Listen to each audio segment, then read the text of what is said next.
গোৱালপৰীয়া লোকগীতৰ সম্ৰাজ্ঞী প্ৰতিমা বৰুৱা পাণ্ডেৰ আজি 21 সংখ্যক মৃত্যু দিৱস। ধুবুৰী জিলাৰ গৌৰীপুৰত গোৱালপৰীয়া লোকগীতৰ সম্ৰাজ্ঞী প্ৰতিমা বৰুৱা পাণ্ডেক সদৌ অসম সাংবাদিক মঞ্চই শ্ৰদ্ধাঞ্জলি জ্ঞাপন কৰে।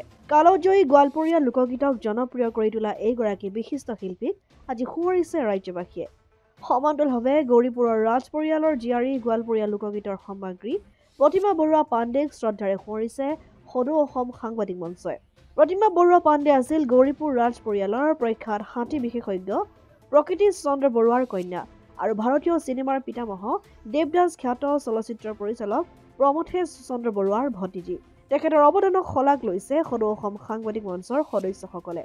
লোকগীতৰ সম্ৰাজ্ঞী প্ৰতিমা পাণ্ডে বাইদেউৰ আজি মৃত্যু বাৰ্ষিকী আমাৰ বাবে এটা গৌৰৱৰ কথা যে গৌৰীপুৰৰ ৰাজ পৰিয়ালৰ জীয়ৰী আমাৰ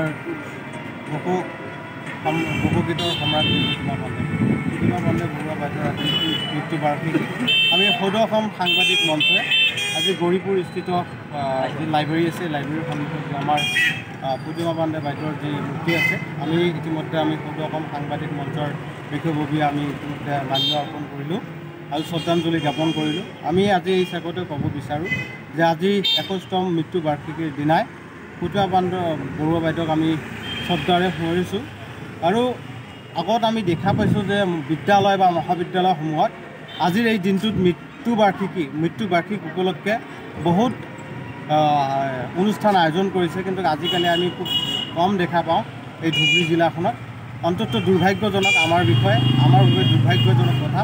আমি সকলোকে আহ্বান জনাইছোঁ যে আমাৰ এই ৰাজ পৰিয়ালৰ গৌৰীপুৰৰ যিগৰাকী মহান বিশিষ্ট শিল্পীয়ে এই শিল্পীগৰাকী যি বিশ্বৰ বুকুত চিনাকি কৰাই দিছে গৌৰীপুৰৰ মানুহক বা গৌৰীপুৰ স্থান বুলি, সেই শিল্পীগৰাকীক যাতে কোনোৱে পাহৰি যাব নোৱাৰে আৰু নাযায় আৰু এই মহান শিল্পীগৰাকীৰ কথা যাতে সকলোৰে মনত থাকে, এই কথা কৈ আজি প্ৰতিমা পাণ্ডে বৰুৱাৰ বাইদেউৰ জন্মদিন মৃত্যু বাৰ্ষিকীৰ দিনত মই